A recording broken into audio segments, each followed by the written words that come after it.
Hi again. We'll begin right now. So, what we'll do today is I'll just give you a brief introduction of Winterview X and what is going to happen today, and then put you into the very capable hands of the other guest speakers. So, who are we? Winterview X is just a group of your seniors working together to make sure that you understand what you're getting yourself into when you're going for higher studies or for placements. We don't charge anything for our services. We just doing this because we would have really benefited if our seniors had done something of the sort and helped us with the same.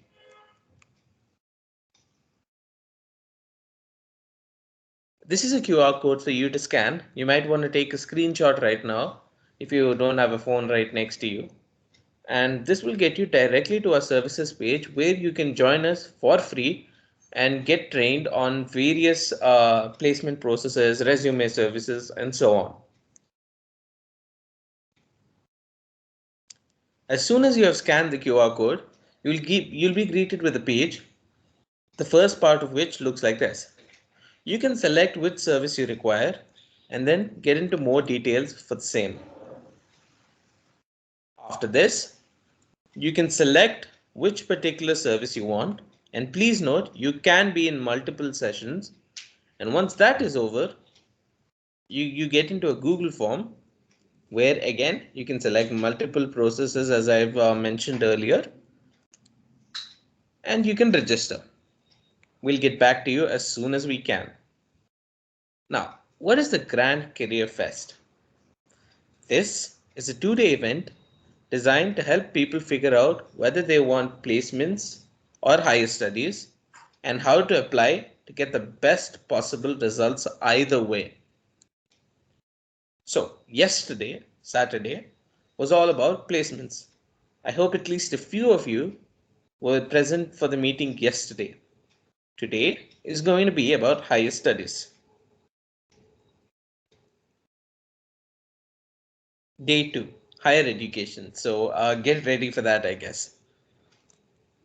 I'll just give you a quick Gantt chart of the timeline today.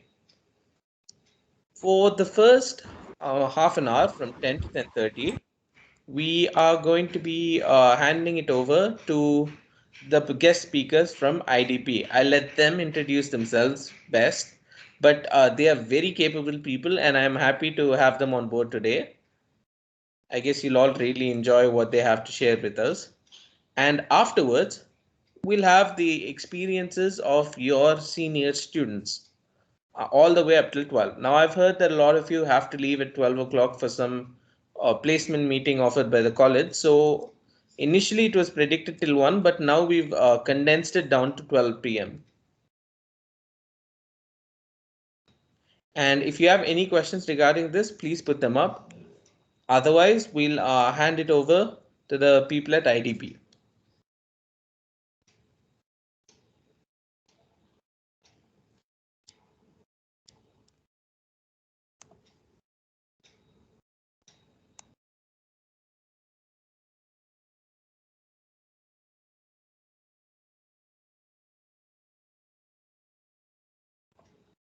Yeah, I guess there are no questions. Ma'am, would you like to begin? Shijo, can you start with the PPT? Yeah, sure. Thank you, Chandru, for the beautiful introduction. And dear friends, this is Joy from IDP Education Mangalore. I take care of business development for IDP, and I've been joined by my counterpart Padma Hegde. She the destination expert for UK and US.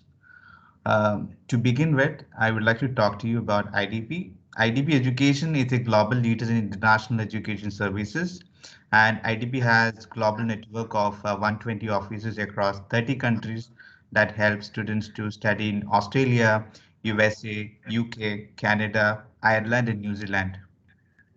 We can actually help you choose your desired program and select universities most suitable for you. We partnered with more than 700 world-class institutions globally in all the English-speaking countries. And more importantly, all the services are free of cost for the students. With over 50 years of experience in the education industry, IDP has successfully placed more than 4 lakh students in the international in universities in 7 countries.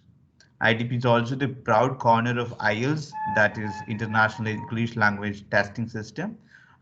Anymore, even in India, only IELTS will be handled by IDP because we have even acquired British Council in India a couple of days ago. IELTS is considered to be the most popular and accepted language test for study, work, and migration purposes. IDP has around 1,400 test centers in 56 countries. And when it comes to higher studies, there is a first question which comes: why should you study abroad? The main reason for higher studies abroad is because of the quality education. Three most important factors that help students consider deciding the quality of education are the educational institution and its reputation. That is the main reason why, I mean, that is considered to be the most important factor when you go for higher education. And next is the program, its content quality and its prefaces, the value it adds. One of the highest selling point of international education is perhaps its worldwide reputation of commitment to excellence. Only the best students around the world are admitted to the top institutions abroad, where quality education is imparted to them by an expertly trained faculty. When you consider education, any of the foreign universities, the faculties will be highly experienced. They'll have industry experience as well. This quality education is thereby upheld year after year, and the degrees that students attain are not just widely recognized and accepted, but also widely respected around the world. That is the main reason why once you finish your higher studies abroad, you will have a job ready in hand. The next reason is, it enhances the value of your degree. Globally recognized degrees will tend to make more job opportunities for you. The worldwide financial sectors, business giants, top MNCs want to work with such candidates who have high value degree plus the global exposure. And the other factor which I have already mentioned, you will have an employment ready. On completion of your degree, you are legally authorized to work in some countries, mainly Australia, US, Canada, and New Zealand. They give you post-study work rights. Some of them give you 2 years, some of them give you 3 years, up to, 3 years stay back. So that will help you have a job in good MNCs, and later you can even apply for permanent residency in those countries. And you will have on-campus work programs. When you study, you will have part-time job opportunities, and you will also have an opportunity to be part of career fairs, wherein the universities will give you an opportunity to directly connect with the corporate. Next reason is the research options. The students interested in research degrees will have an edge as far as the technology and research projects available all around the world are concerned. They have very good research options for you when you study in the foreign universities, and the value addition and the cultural enhancement that you get by studying in the foreign university. And also, you will have the academic flexibility. The education system abroad is a lot different from India, and it offers flexibility in terms of choice of subject from a variety of topics. You also have the flexibility to choose a class at any time, since the same courses are offered multiple times during the academic year. And the quarterly or semester system gives you a flexibility to complete your academic program at your own space, and take additional time on research project in case if you require. While you can also go home at the end of your time as an international student, many choose to stay put and apply for a working visa. Even if you return home or decide to seek work elsewhere, the international experience provided by studying abroad is likely to be looked on for favorably by employers. You can also spread out your course completion schedule in such a manner as to devote more time for practical learning and complete your course in a couple of years. While you can always go home at the end of your time as an international student, many choose to stay, in the work visa itself abroad. And you will also get, the other reason is you will also get financial assistance and scholarship from international universities. Availability of financial aid is another major incentive for our students, especially from India. Since this is the most hit question asked by student, we will cover up the subject in more details in the coming, coming question and answer session. A lot of universities offer its student grants, loans, and stipend to cover tuition fee and daily expenses in some cases. You'll have teaching assistantship and multiple options in foreign universities. Um, and mainly, you'll have three intakes when you think of foreign education. We have fall intake, that is a primary intake that is from July, August, and September. Then we have spring intake that is for January and February, and there is summer intake. Summer intake is from April till November, April, May, and November. But there are limited programs when it comes to summer intake.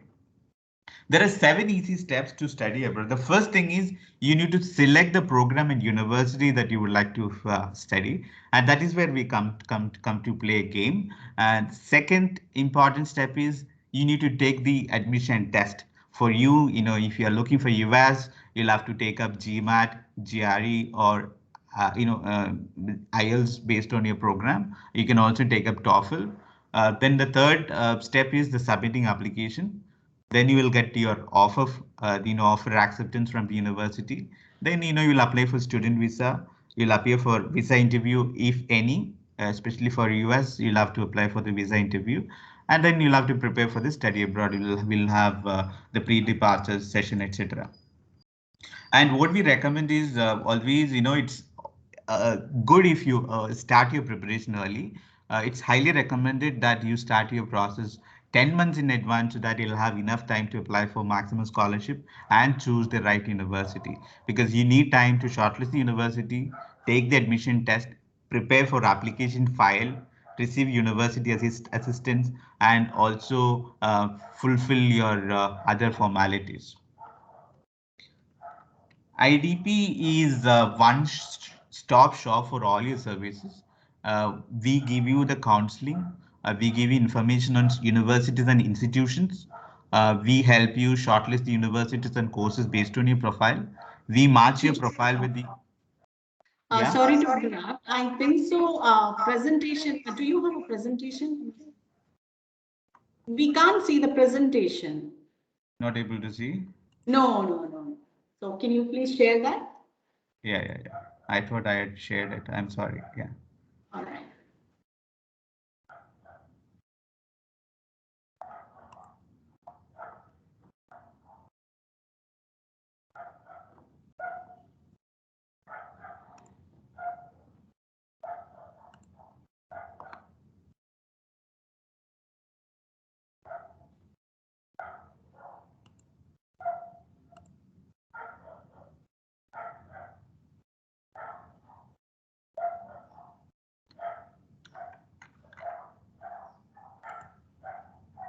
Are you able to see now? Yes. Yes, we can.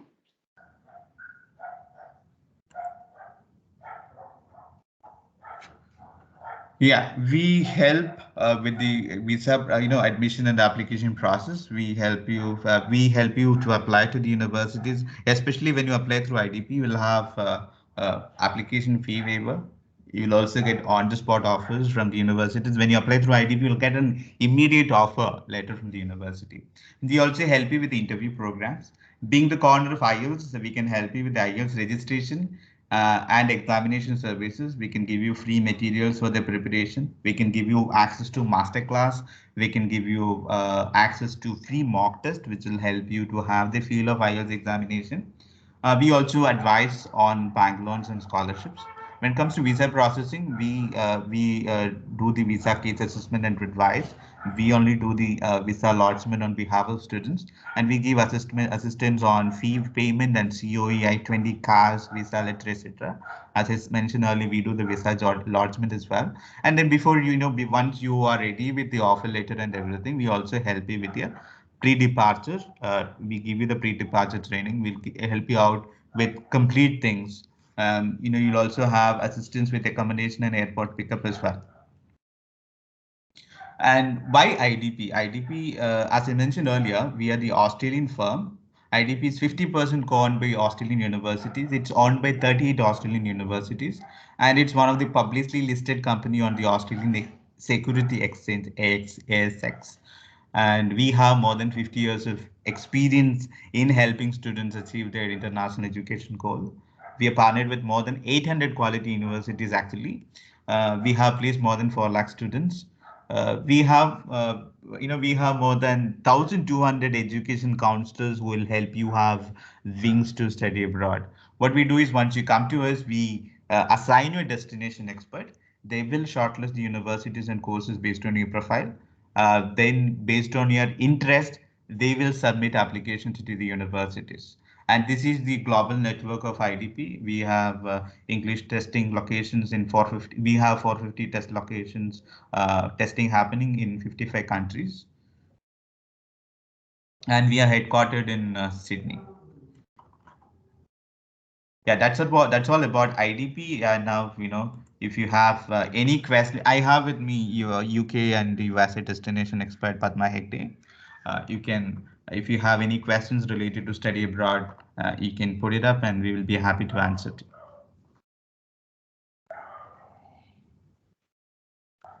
We have also put in the Google form in the chat box if all can fill that form.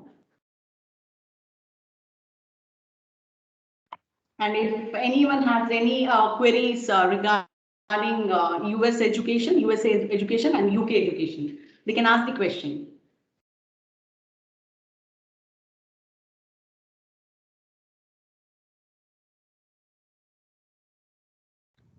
Yeah, I wanted to add one more thing. We keep hosting the foreign university events, especially with the UK universities, USA universities. We will keep you posted whenever we have university events, wherein you will have an opportunity to interact directly with the foreign delegates, wherein you will get to know about scholarship opportunities and the expectation of universities from international students.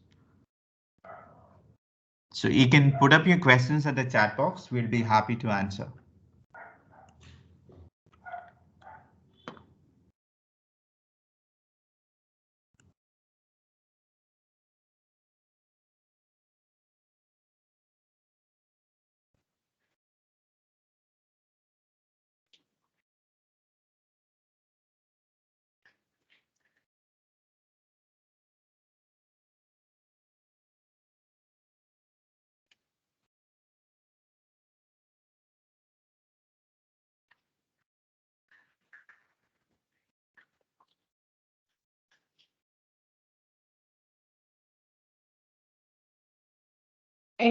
Anyone has any question?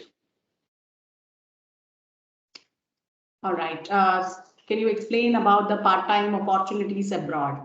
So if I talk about USA, once you reach university, the students are allowed to work for 20 hours per week. Okay. And during your summer vacation, you are allowed to work for 40 hours. Right. And also you are eligible for assistantships. Okay. So that starts once you complete 9 months of your on-campus studies.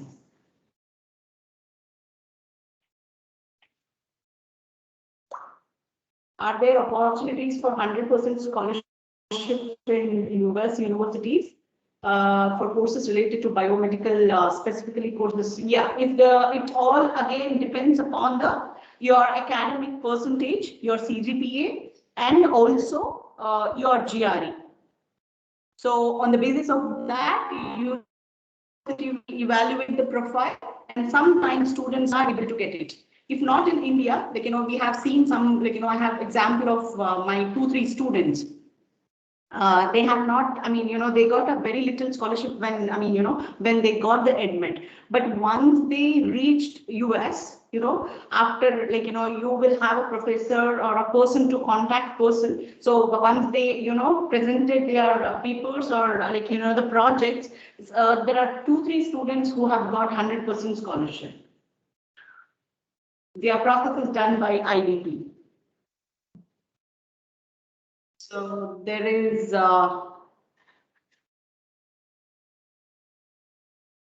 Yeah, Padma, I'll answer the question. When is the best time to write IELTS exam so that there is enough time for the results and application to foreign universities?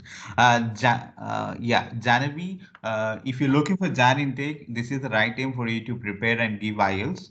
Especially only for Canada, you need to have IELTS examination score when you submit application. For other destinations, you need not have IELTS score when you apply. IELTS score can be given after you get the conditional offer. So you can always start preparing. You can give the exam as quickly as possible. Once you give IELTS, the result will be valid for 2 years. So you can prepare accordingly and keep your score ready. But however, you can start the application process for January intake. Yeah, Shito, if I talk about USA destination, January for USA, it's a 10 months advance process. Okay, if the student is planning to travel next year August, okay, they have to write their GRE and IELTS before this October. Okay, because November is the month where USA destination student put their application. The reason is most of the top university has a deadline of December 1st. Okay, so better you finish your IELTS and GRE 10 months in advance. That is, if you are trying for next August, this October would be the right time to finish those two exams.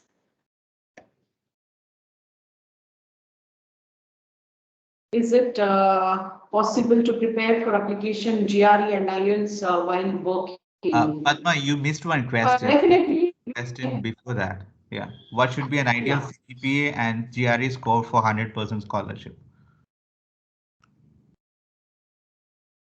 So mostly, see, 100% scholarship for the masters, it is very, very rare cases. I mean, we get that. But still, student who has a CGPA of 9 plus, a GRE of 330 or 335 plus, might have the chances for getting the scholarship. But scholarship is something, it is decided by the university again, because US is always the holistic profile. You understood, they see your SOP, they see your resume, because first they see your academic scores, then they go to your GRE, all right? Then the English language, then, the third point is the SOP, statement of purpose. They are very, very particular about their SOPs. And then resume, and if you have any, extracurricular activity, that is also like, they consider it. So it is basically a holistic profile.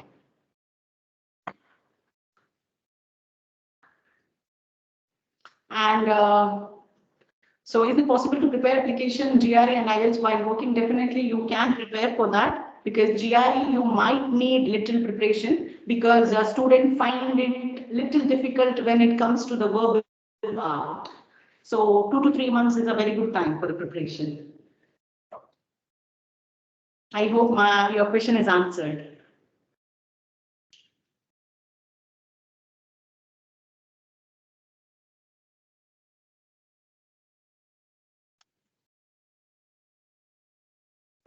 So please, everybody, please fill this Google form. Whoever is interested for abroad studies, whichever country. So, we being IDP, we are able to help you with all your queries.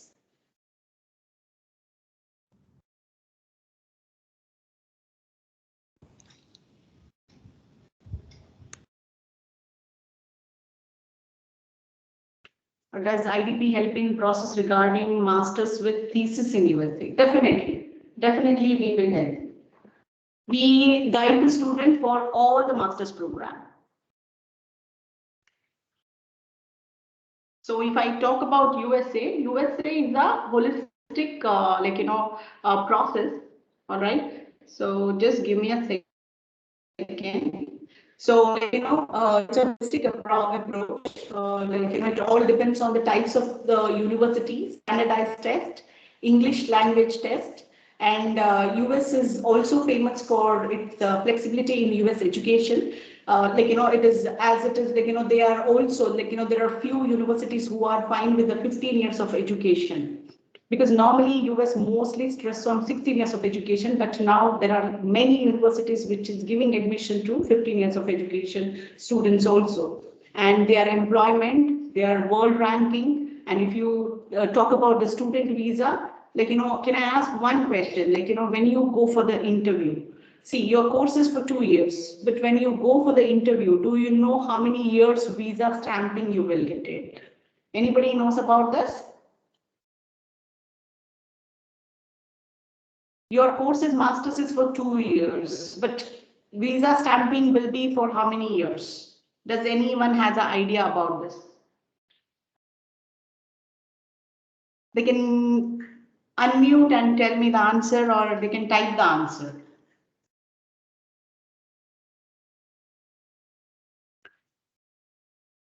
Correct. It's 3 years, because you will do your master's. Sometimes you will even finish your master's within 1.5 years.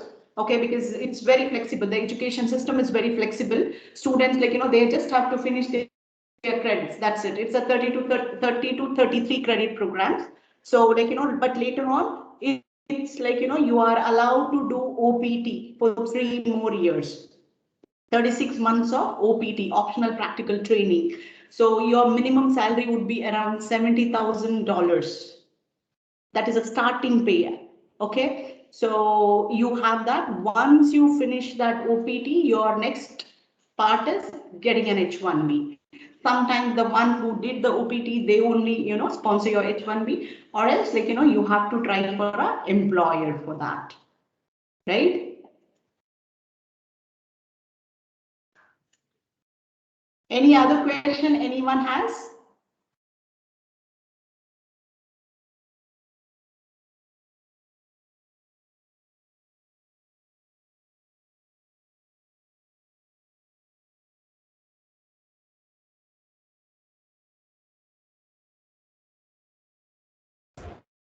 Ma'am, there's a question. Okay, there is an option to go directly to PhD, post BTech. Can you please elaborate on these kinds of programs? Definitely, Malaika, you have the options. But the thing is that when you do the PhD process, you will have to, submit your research papers, okay, and your publications to the university. Because in PhD, university first has to give you the permission, then only the later part starts. Okay, so first you need to contact the university, because we don't support in PhDs. We just do undergraduate program, master's program. But the process of, for the PhD is, first you have to contact the university with your proposals and the research papers. And there are other few things also. You need a WES evaluation also when you go for the PhD programs. So you need to get all these things and contact the professor from the university. Then once they give you the admit, we can support you. We can definitely support you for the SOP part, statement of purpose, but not for other things.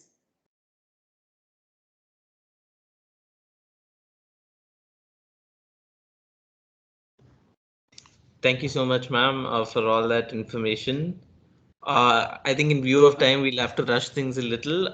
If there are any other questions, please leave them in the chat box. Or ma'am, is it okay if they join the Google form and ask you later? Yes, definitely. Please ask them to fill the Google form, Chandrasekhar. So it would be a great help for us. So if anyone is interested in continuing the conversation with IDP or wants more information from them, please fill in the form that's in the chat box, and I've shared it with you earlier as well. And our next speaker will be Vatsala. I'd rather she introduce herself. So Vatsala, if you can unmute yourself. Yeah, hey, am I audible? Yeah, you are. Awesome. Okay, I'll just quickly share my screen. Sure.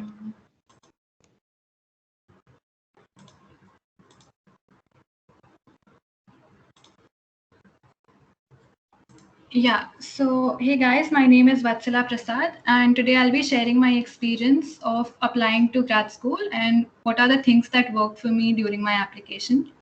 I'll begin by quickly introducing myself. I've done my BTech in Electronics and Communication from Manipal, and I graduated last year, that's in 2020. I've had several research experiences because since forever, since as long as I can remember, I've had a penchant for research. I was a Mitex Global Link Scholar in 2019, and I've also interned at the Indian Institute of Science.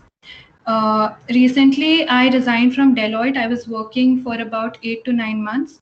I resigned recently to pursue my master's in robotics at the University of Michigan, Ann Arbor.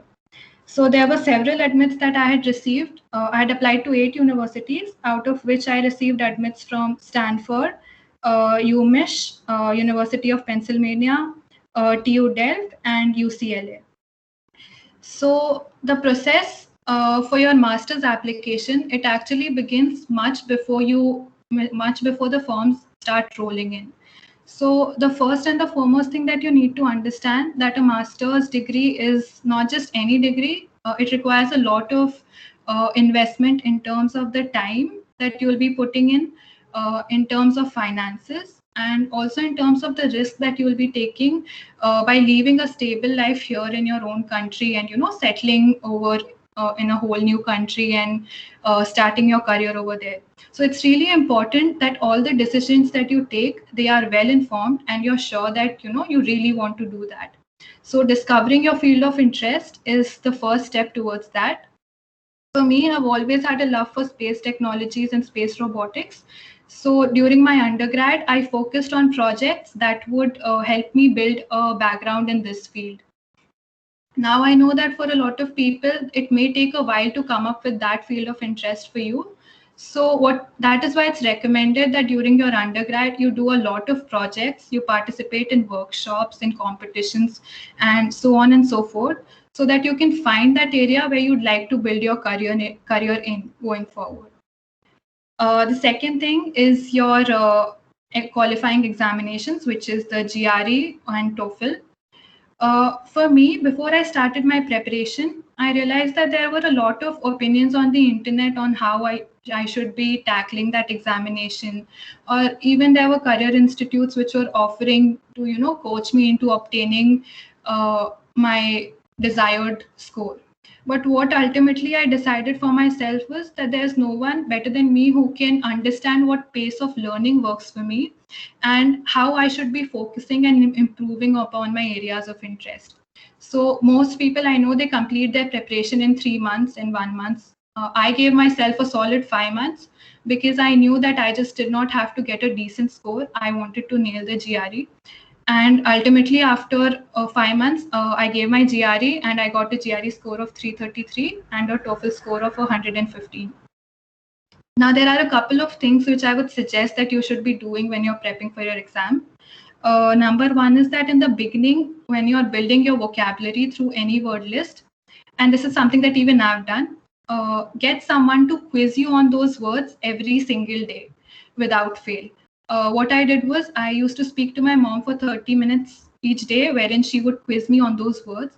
And by the end of 1 month, 1.5 months or so, there wasn't a word in the whole word list which I could not recall the meaning to.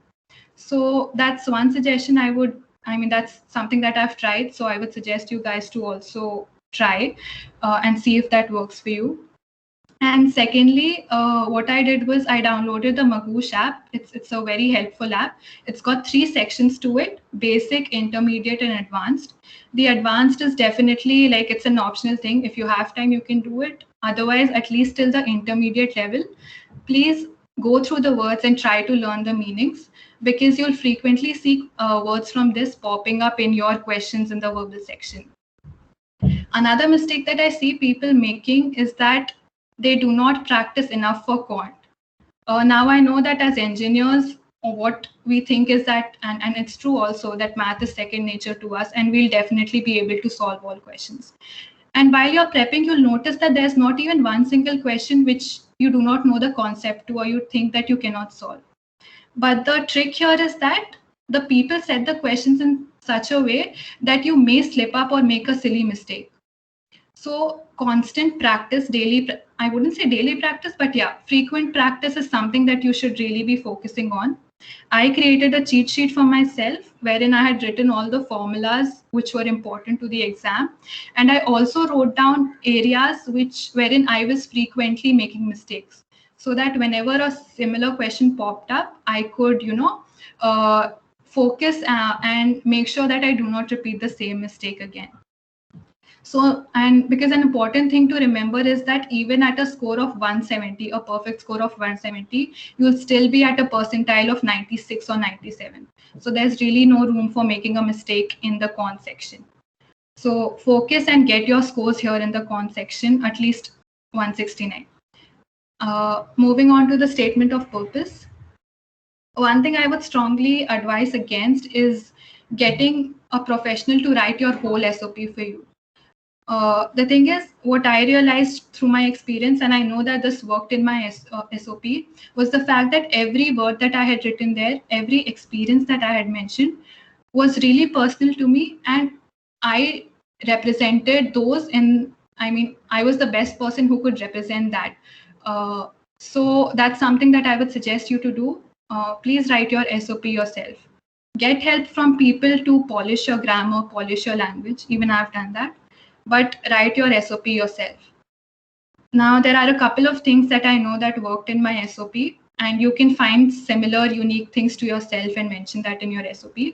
I mentioned that the fact that I belong to a very culturally diverse country, and because of the nature of my father's job, I have lived throughout my life in about 12 to 13 different cities. So that has really given me a better understanding of different cultures and has made me really adaptive. So that was one of the points that I had mentioned in my SOP. I had also written about my research projects, about the courses that I had picked up during my undergrad. And another thing that you should be mentioning is in your SOP is why you're choosing that particular university and why the course in that particular university. So some of the cues that you can take is like you can visit the university's website, and each university has a mission statement. So what you can do is you can take inspiration from that and write something in your SOP that fits your personality. For instance, when I was applying to University of Michigan, in my SOP, I remember writing that they really focus on having an inclusive community, a diverse community, and that was something that suited my personality. Also, I had mentioned that the robotics program is really, really focused on providing a hands-on experience to their students. And that's something that, really excited me.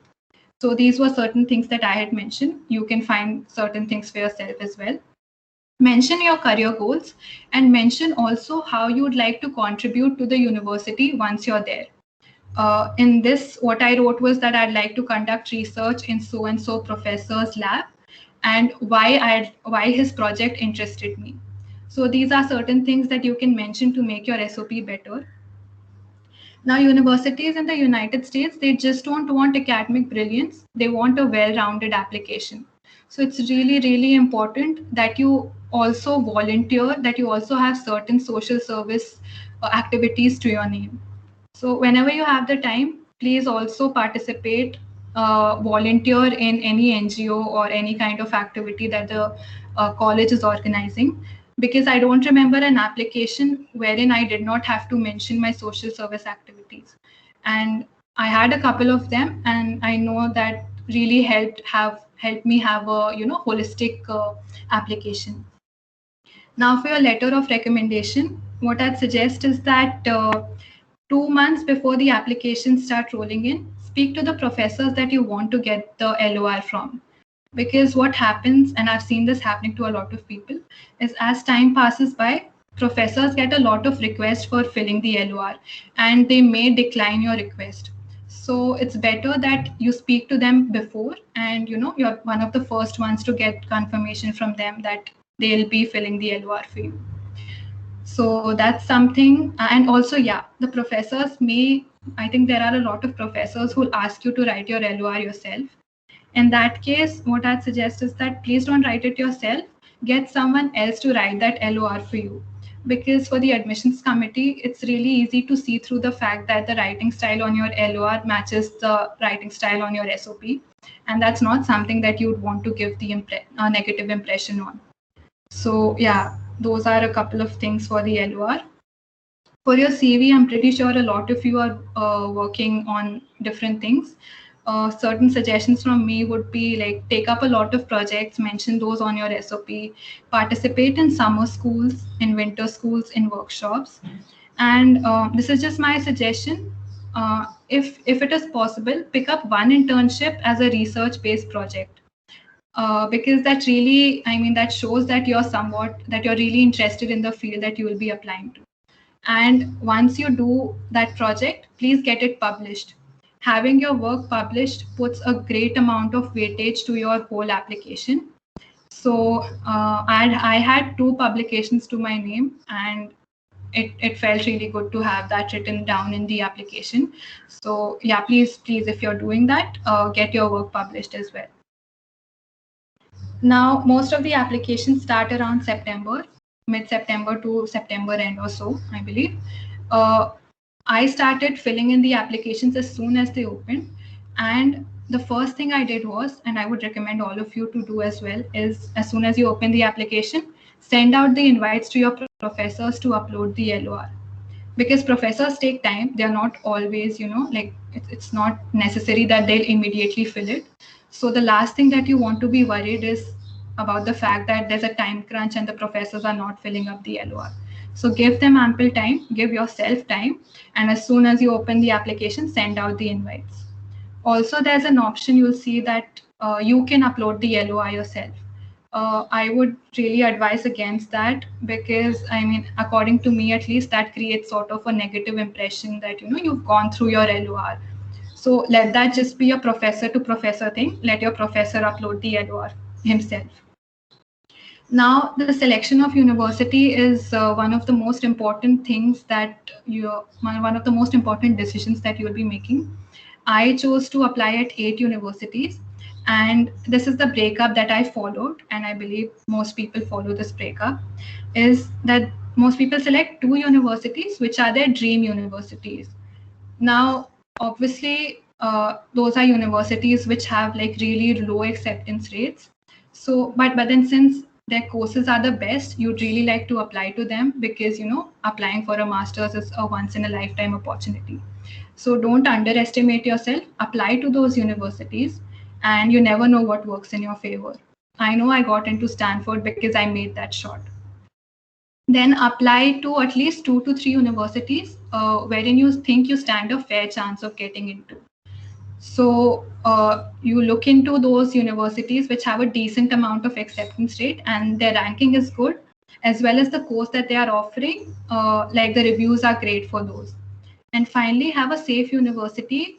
And by a safe university, I mean that you know that you will definitely, with your application, get into that university. So make sure you have one of that university. Now, while you're making that decision, also speak to people or alumni from our college who are studying in that university. Talk to them about the career prospects. Talk to people in the industry who have taken that course and find out what your career will look like at the end of 2 years. Make sure that your decision is really well informed, and I mean, like, you are at least sure from your side that you're making the best decision that you can for yourself. And finally, this is something that I have done, so I thought I'll just quickly speak about it. I changed my major from, like, I had done my undergrad in EC, and I was applying to aerospace, to robotics, and to EC. And thankfully, I received an admit from each and every field. And a couple of things which I had done, and I would suggest that if you're trying to do the same, please do a couple of things. Number one, in your SOP, mention why you're trying to change your field and how, with your current background, you will be able to contribute to that field. Also, it's really important that you do a certain number of projects in that field to show that you're really driven to follow. I mean, you're really driven towards following that area, like to really build your career in that area. So these are a couple of things that you should be mentioning in your SOP if you're trying to change your major. You should also you can also try to have a couple of courses that you've done. You can mention that in your SOP. So yeah, I think Stanford's rate of application is really low, and even if you have a top-notch application, it's so competitive that a great deal of it depends upon luck, so you may or may not get it, but do apply. That's what I'll say. For robotics, if any one of you is considering to apply in robotics, please look into University of Michigan and UPenn's programs. They are beautiful programs. I think I fell in love with UMich's program because it was so diverse. Also, and why I chose UMich over UPenn was because I had spoken to a lot of seniors in UPenn, and even they suggested that UMich's course was better than UPenn's in terms of job prospects, etc. Also, if you're looking to have a certain amount of funding, apply to public universities like University of California, any of its branches, University of Texas. All of these are public universities, and they have a great deal of funding in terms of TA, RA, etc. So I happen to know someone who's recently finished his master's from UCSD, and that guy just has a loan of 20 to 25 lakhs to pay off, and that's really less. So if that's something that you'd like to consider, please apply to University of California. And also, since I wanted to apply to a university outside of the United States as well, I chose to apply to TU Delft. It has a great ranking, the courses are great, and also it offers a lot of scholarships to students. So yeah, that's the university that I think you can consider for your graduate studies as well. So thank you. If you've got any questions, I can take them up, or you can contact me via email or connect with me via LinkedIn. Thank you.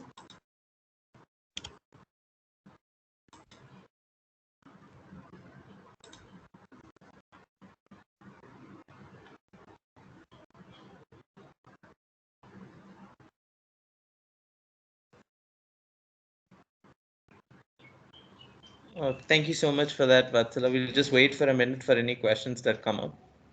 Sure.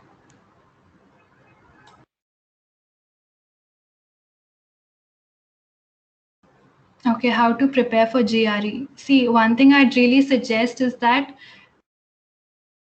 trust yourself into finding that pace that works for you. I took 5 months. You can figure out how much time you need to prepare for the GRE. See, it's a one-time exam. I mean, at least for me, I think it was a one-shot thing. So start with practicing. So first of all, start with preparing for your vocabulary. Start building your vocabulary. Constant practice of verbal section is required. And also try to, like every 2 days, try to pick up questions from Quant also. And in the end, give a lot of mock tests. Mock tests really, really help. Try to solve material from Kaplan, Princeton, ETS, and so on and so forth.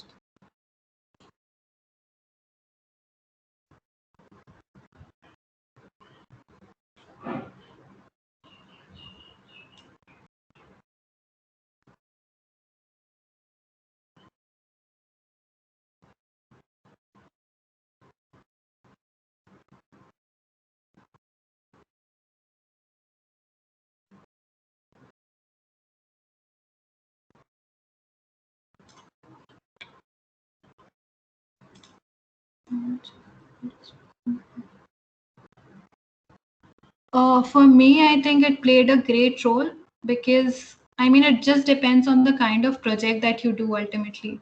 So I don't know what you're interested in, but if you're thinking about going for a research-based project, try to contact professors working in that field itself. Try to do your project in that. And by the end of your internship, please try to get your paper published. I mean, like, it's a sincere request that do that. And I'm telling you, your application will go up a notch definitely.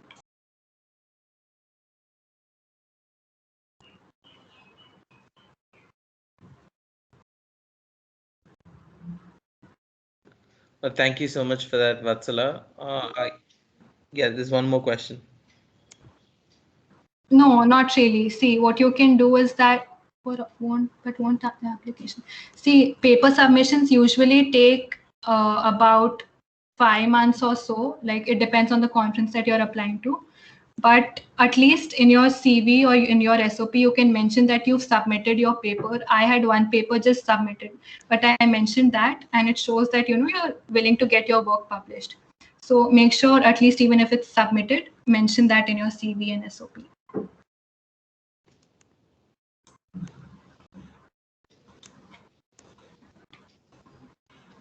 Yeah, so in view of time, I think other questions can be left in answered in the chat box itself, if that's cool with you, Vatsala. Sure, yeah, no problem. We'll have the next speaker on board then. Pratik, can you unmute yourself, please? Yeah, just give me a minute so that I can, share my screen. Sure.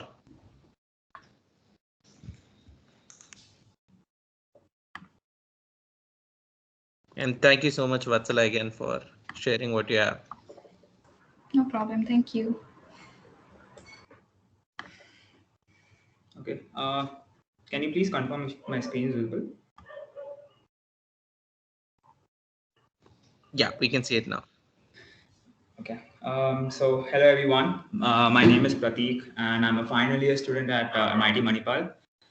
I'm doing my major in electronics and communication engineering and a minor in data science.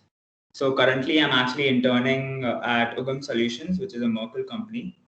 It's basically an advertisement agency and I'm working as an analytics associate there.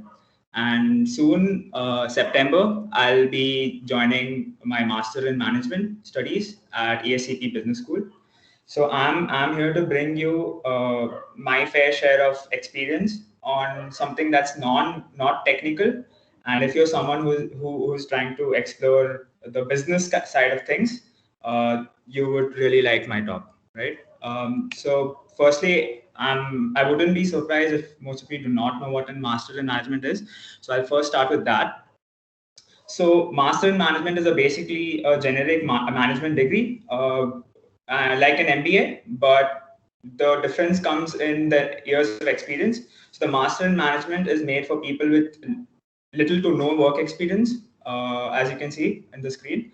And at the moment, it's very famous in Europe, and it's very up and coming in US as well, with the likes of University of Michigan and Duke starting their master in management programs a few years ago.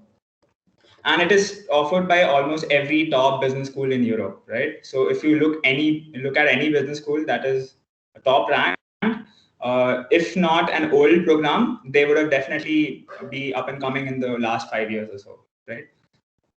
So before I move forward on my master in management journey, I would like to introduce my school as well. So ESCP Business School is the world's oldest business school, and my program duration is about 2 years. It has 6 campuses across Europe, so you can do your program in up to 4 countries, and the program itself mandates that you do it in at least 2 countries so that you have the international exposure that a business degree is supposed to bring, and you can get multiple degrees without even leaving the ESCP campuses, right?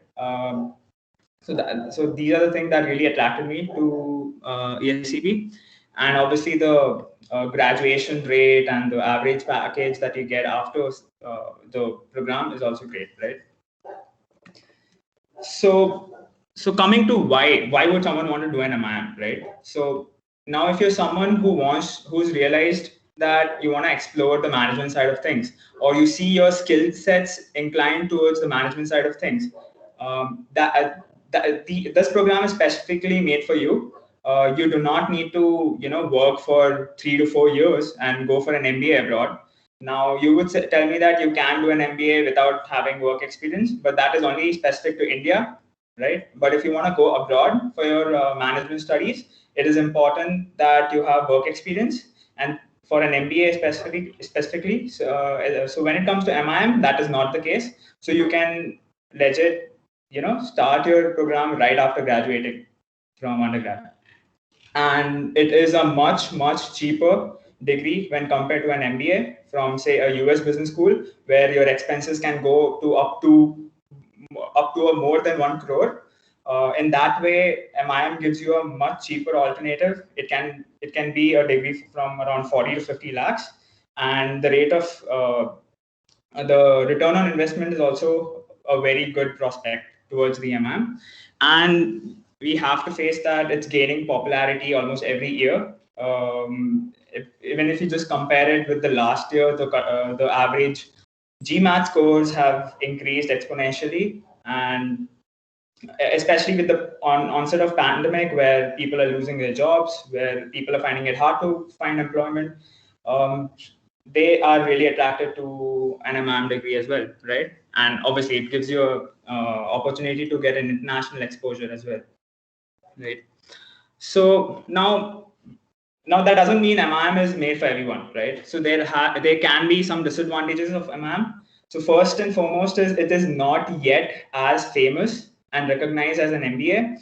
So the MIM is mainly famous in Europe, and it is up and coming in US, but it's still a long way to go, right? And the second main disadvantage would be that you'll, again, starting at an entry level role, which is obvious because you do not have any work experience. So you can't expect yourself to get into a mid or higher level management role right from the very start, which you get from an MBA. And it's obviously a bad idea if you're someone who wishes to come back to India after doing the degree. So because the return on investment is also something that you have to consider, and that will not be there if you're spending in euros while studying abroad, but you're coming back and earning in INR. So that's just not a sensible decision, right? And another thing that can be a small disadvantage is the language barrier. So, as you know, most of the European countries that offer the program are either French, Germany, or sometimes the UK. Obviously, if you're going to UK, it's fine. But if you're going to the other top universities, which are in Germany, Netherlands, and France, that's where you need to have some sort of a hold over the language that is spoken there. But this can also be a really good advantage for you, because if you put in a bit of effort, you will know more languages, and you're basically opening up more and more opportunities for you, right? So obviously, next question would be, how do you build your profile for an MIM, right? So firstly, obviously, for any master's degree, you need a high GPA. A GPA is something that does hold a lot of importance in your application, but it is not the only thing that is required. And even if you're someone who does not have that stellar 9 GPA, including me, it's not the end for you, right? So the next thing is you need to give the GMAT or the GRE. GRE is the most widely accepted score, but if you're someone who's fixated that you want to give a shot at getting into B schools abroad, then GMAT would be a really good idea. And extracurriculars. Most of you are from MIT, right? And I'm pretty sure you have tons of opportunities to grow yourself from personality perspective. And I myself was a part of Formula Manipal, right? I was the subsystems head there as well. I spent around 2 years working with Formula Manipal, and that really built my profile. So that is something you need to keep an eye on. And lastly, if you are someone who has international experience, that doesn't mean going abroad and working. It can just mean that you have say maybe in your internship you have worked with people who are from the US or the UK or any other part of the world, or even if you do not have international experience, because you're an Indian, you are exposed to multicultural backgrounds. So that is also something that can add value into your profile, right? So coming next to how my MIM journey has been till now, right? So for me, it all started back in April 2020 when I was actually sitting and preparing for my sessionals, which you all might be familiar with, and all of a sudden this COVID came in, and the college decided okay, they're not going to continue offline mode of study, and they sent us all back home. So that's when I got an opportunity to really look at what are the opportunities that are there from a master's degree perspective. And that's when I found out about MIM. And upon researching further, I decided that MIM is the right choice for me. And after that, you have to obviously prepare for the entrance test. That is, in my case, was the GMAT, although GRE is also completely preferable. So I spent around 3 months preparing for the GMAT, but this is in hand with the placement preparation as well, what I was doing, because I wanted to keep both of the options in my hand and choose the best one that makes sense to me going forward, right? So if you can balance both preparing for placements and preparing for these entrance tests, that's a great thing. But if you're someone who is fixated or who is sure that you want to go abroad and study, and MIM is something you want to do, or any business degree in for the reason, then you can put more time on GMAT and you can crack it, much sooner. So I prepared for, I would say, essentially 2 months, and I got a GMAT score of 680. I got a 49 in quant and a 33 in verbal. And after that, you come to shortlisting of schools. You also look at which country you want to apply to, which program you want to apply to, what are the post-program opportunities that the degree provides you, and also the country you are studying in, because after the study, you will want time to search for a job, you want time to settle in the country, and you want to know that the government there is friendly with the international students that are coming in. So these are the things that you need to look at when you are at that point of your GMAT journey. And then after that, obviously, you have to work on your applications. So the business school applications are a little different.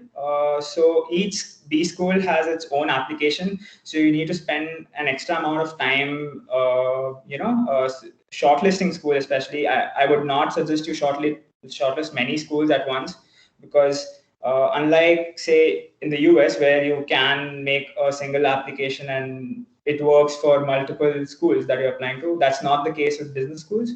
So you would definitely want to spend shortlist only 3 to 4 schools at a time and maybe apply for them, because each school has its essay question, they have the statement of purpose, and they have the LORs that you need to be taken care of.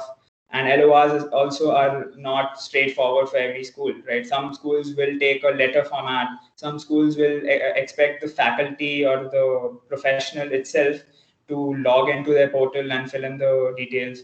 So those are something that you need to look into, and that's why I would not suggest you shortlist more than 4 schools at a time.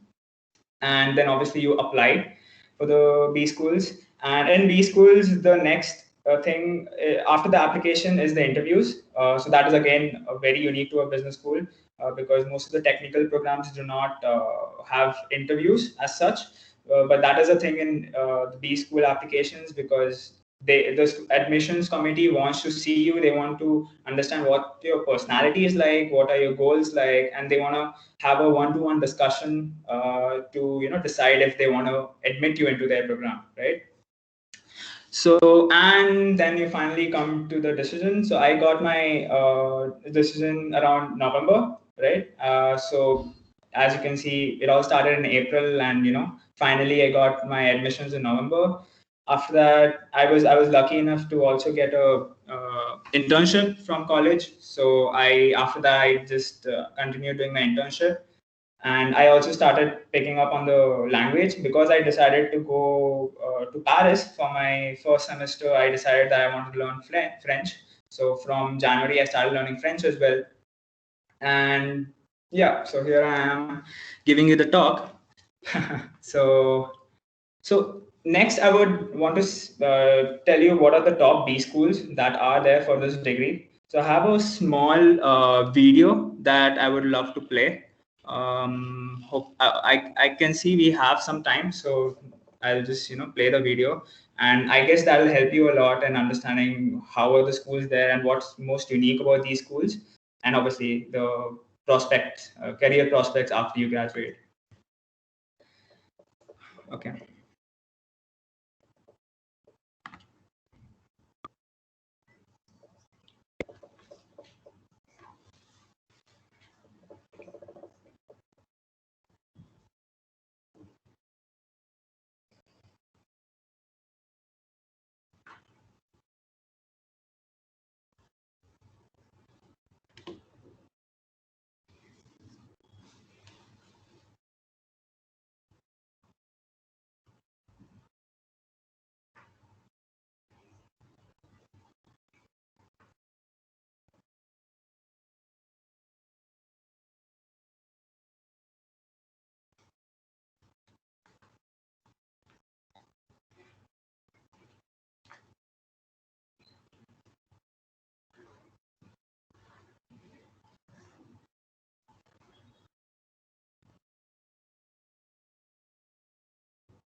Pratik, I guess the video just stopped. I think maybe it's. Okay, so okay, not an issue. Now that I've given you a overview of what the MAM degree is, you can definitely go on your own and explore more about the degree and the prospects that are there. To start off with, I would suggest that you look at the Financial Times ranking for Master in Management, and that will give you a very good kickstart to discovering the programs that are out there, and actually considering it as an option, right? So that is it from my side, guys. Let me know if you have any questions at all. I would be happy to answer them. Thank you.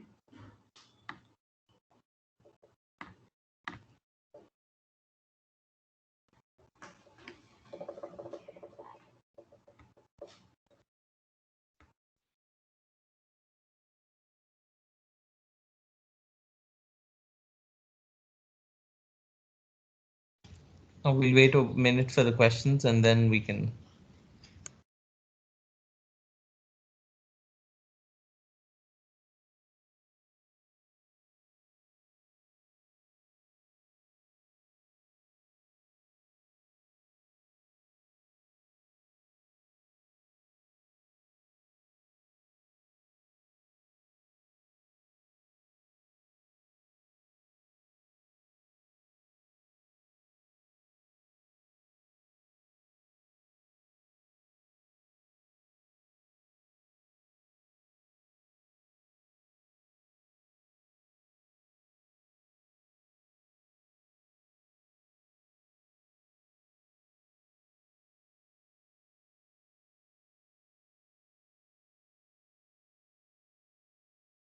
Yeah, I guess there are no questions. I think we can move on to the next speaker.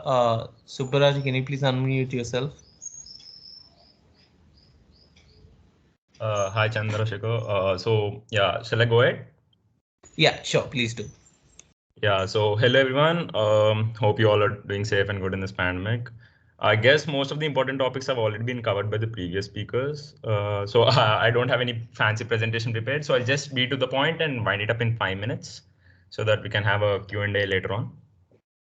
So I'll just share you guys my journey on how I got admitted into these universities. I got admitted into Boston University in US, Massachusetts, and I had also applied to UK and got admits in Glasgow University and University of Warwick.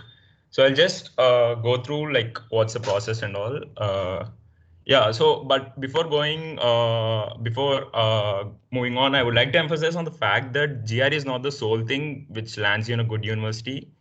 You need to have a good profile built up throughout your engineering. Also, SOP matters a lot because that's where the university will get to know about you and what you have gone through, and also about the fact that why you are interested in this particular field which you are going to apply, and why this college in detail.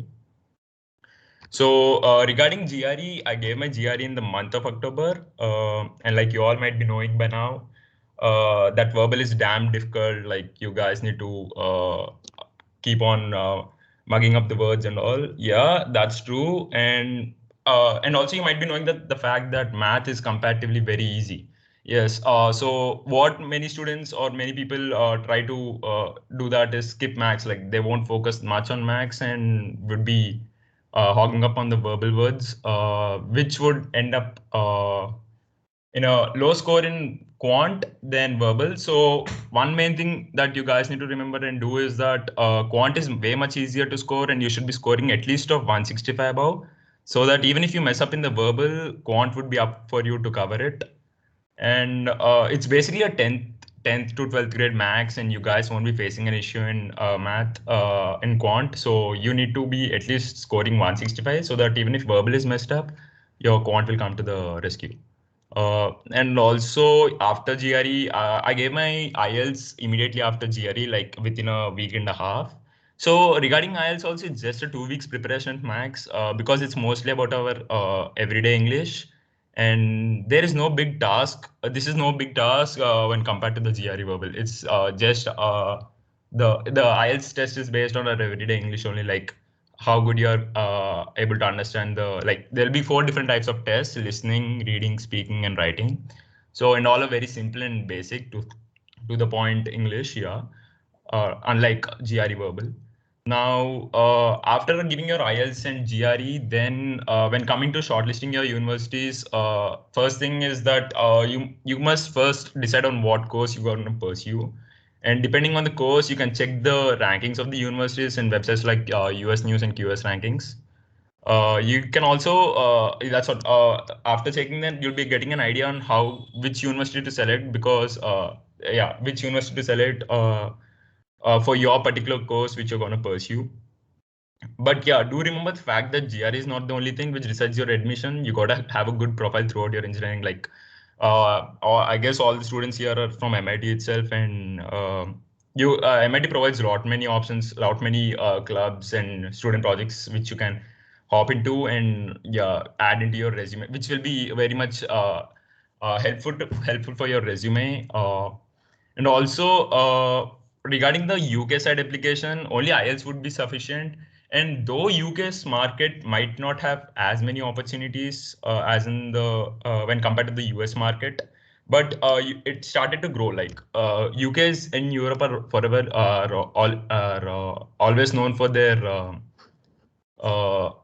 opportunities for the mech and civil people, like mech and automobile, towards that, but not for the CS. But it started to grow, and that's mainly because they recently changed the work visa timeline. They have extended the work visa timeline. Previously, it used to be for 1 year only, but 1 year or 6 months only. But now, I guess they have extended even that.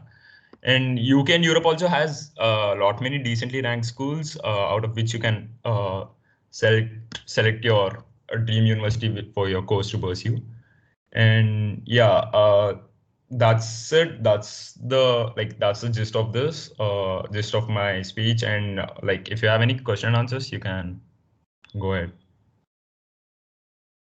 One thing you guys need to make sure is that most of the people take maths lightly, and maths and GRE lightly, and they would be, if you score any low marks in it, then you would be, because verbal is always known for being tough. And if you screw up maths, and verbal obviously will be getting in a mediocre range, then it would be difficult. So you must make sure that you score max. You don't neglect max that much, and focus on give equal importance to max while preparation, as you give it to the English only, as you give it to the verbal only. And there's another section in GRE called AVA, analytical writing. And again, there are 2 essays in it. You must write essays for it. And those, for the 2 essays, the topics will be chosen from the ETS website itself. Like they have already they have a 270 topic pool, and the topics for the 2 essays will be chosen from those 270 topics itself. So you just need to go through those already mentioned topics in the website, and be aware of, be ready for whatever question that might come for the exam. So that's it, Chandrasekhar, from my side. And if you have any questions, please feel free to ask. Thank you so much, Subbaraju. If there are any questions, we'll just wait for a minute for them to pop up, and we'll just give them a minute. Yeah, sure.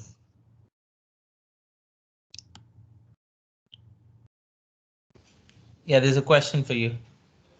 So, how to shortlist universities, and what's the process that you went through? Okay, so once you, so like I said, GRE is not the only thing, but GRE matters when shortlisting universities, because some universities might be having cutoff, and some universities don't have any GRE cutoff as in.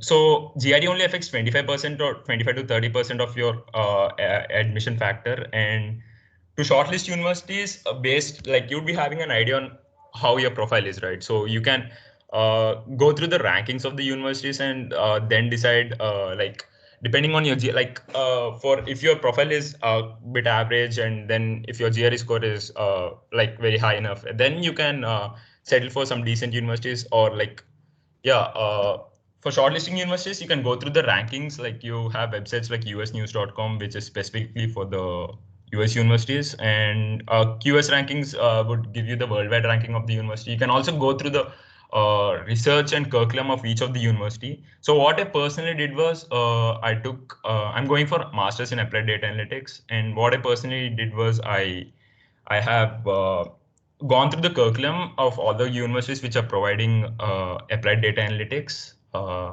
as the course. I've gone through the curriculum and I've chosen which one is most suitable for me, like which one's more flexible and what electives they are based on what electives they are providing for the students who are going to take up the course. So yeah, the electives, the curriculum, the faculty also matters. You can go through the professor, like the professors who are going to teach that particular course. You can go through the profiles, and yeah, if their research interest converges with your academic research interest, then yeah, if you're interested in that perspective, then again you can shortlist that particular university. Yes. No problem. So I have there's no particular approach while attempting the exam because it's just random. The questions that, like, right, GRE has 5 sections in total and also 2 writing essays. And there's no particular approach while attempting the exam because we don't know what section comes after we complete one. Like, first, if you complete a verbal section, we might not be knowing like which section is up next. Like, you don't know whether you're gonna face verbal or you're gonna be solving quant in the hall.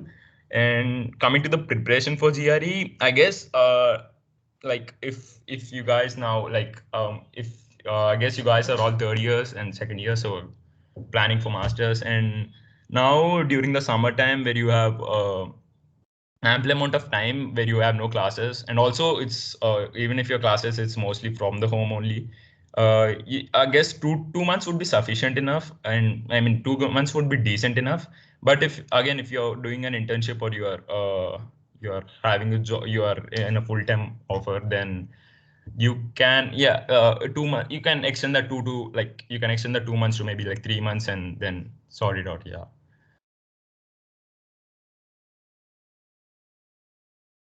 Hope that answers your question. If there are no more questions, we'll proceed with the next speaker. Is that fine, Subraju? Yeah, sure. Yeah. Sure. Tanmay, Okay, do you thank want to you. unmute yourself? Yeah, fine. Thank you so much, Subraju, for your time. Yeah, am I Cool. audible? Yeah. Yeah. Hi guys, this is Tanmay. Presently, I'm in my final year of BTech in MIT Manipal. So my undergraduation was in electronics and communication engineering. So even I'm doing my I applied for my masters in this domain itself, the electrical and computer engineering, specialization in digital design and verification. So it's basically digital VLSI.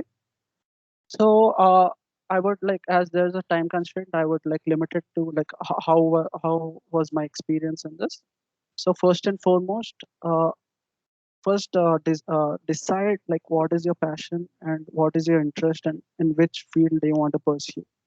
Afterwards, the process through which I went for shortlisting the universities is thanks to the pandemic. So I thought of this idea on my own, like no one suggested me this. So what I did was, so I had decided on my specialization in which I want to do. So the second thing after this, which I did was I made a LinkedIn account.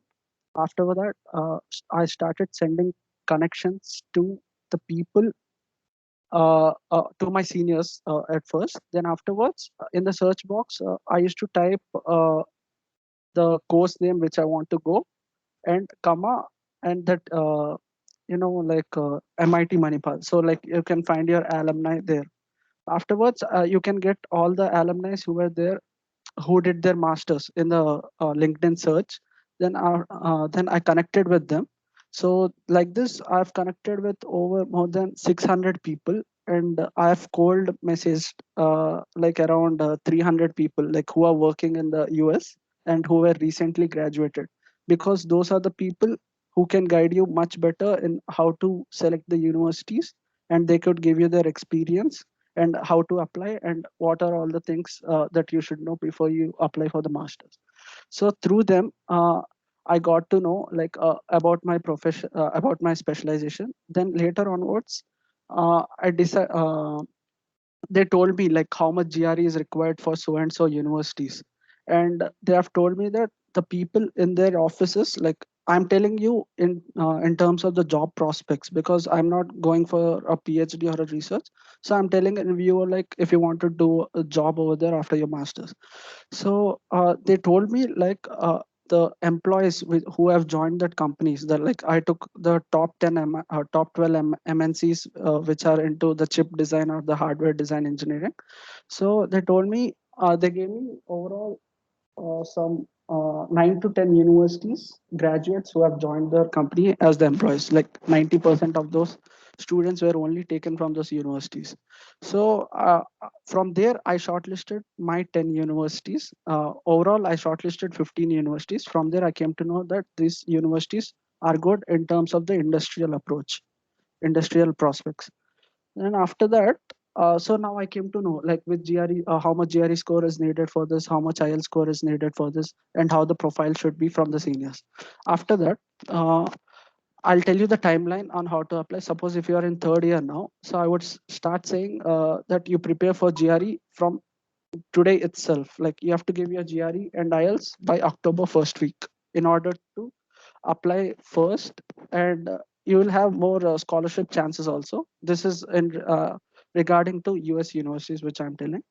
And so this is the most important thing. Please start preparing now if you're in third year, because afterwards it will get hectic, and you won't get the peace of mind like how to prepare and all. Later onwards, after you give your GRE and IELTS, I would say come to the SOP preparation. So, and regarding my experience, I would say writing an SOP took me nearly 1 month and 2 weeks, because it doesn't sound as simple it is, because it depends upon your whole personal experience and like how you came into this field and why you want to pursue this field in the future. You have to write your experiences and the project works which you have done and the co-curricular activities which you have done.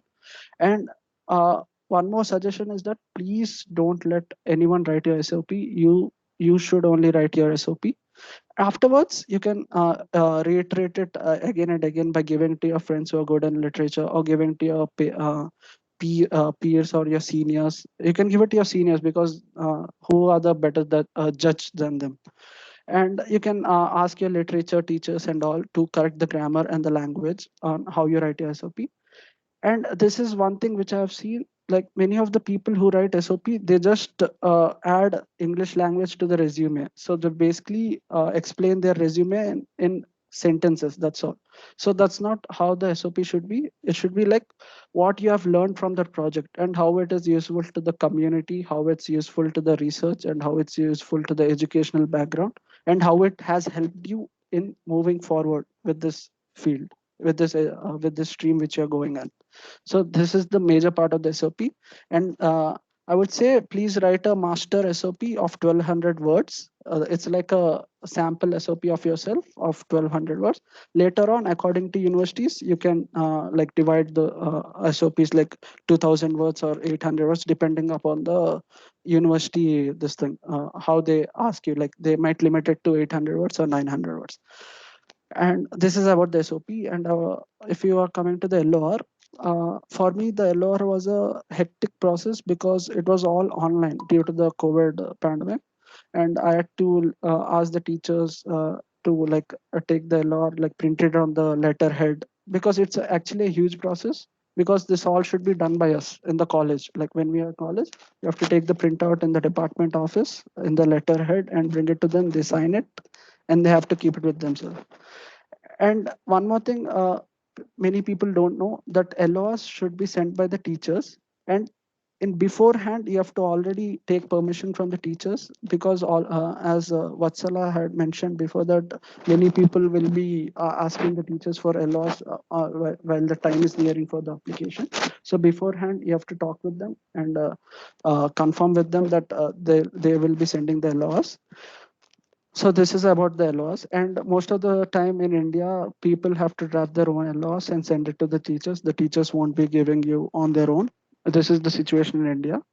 And after LORs, I would say please start applying by December, mid-December, or by the end of December. Please apply for all the universities if you want to get scholarship opportunities and all.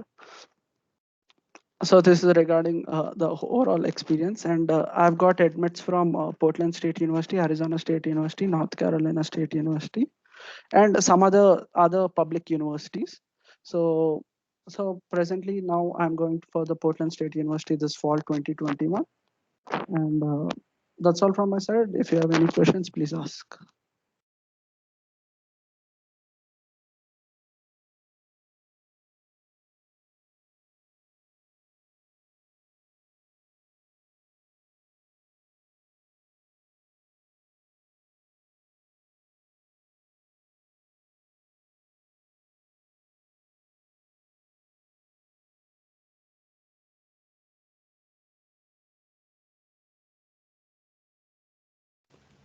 Yeah, thank you so much for that, Tanmay. It's been really helpful. Yeah. And I guess a lot of you have some sort of meeting coming up in another 10 minutes or so, which is why we kept the meeting really short today. And I guess we're done right now with the meeting. You guys go ahead to that secondary meeting you had. A lot of you were telling me that there was some meeting that you needed to attend. So please go ahead with that, and all the best with your careers. Do register with our services page. I'll just put that up for a second if you're interested. And yeah, I guess that's it from our side. Let me just put up that QR code for a minute, and after that we can log off and proceed.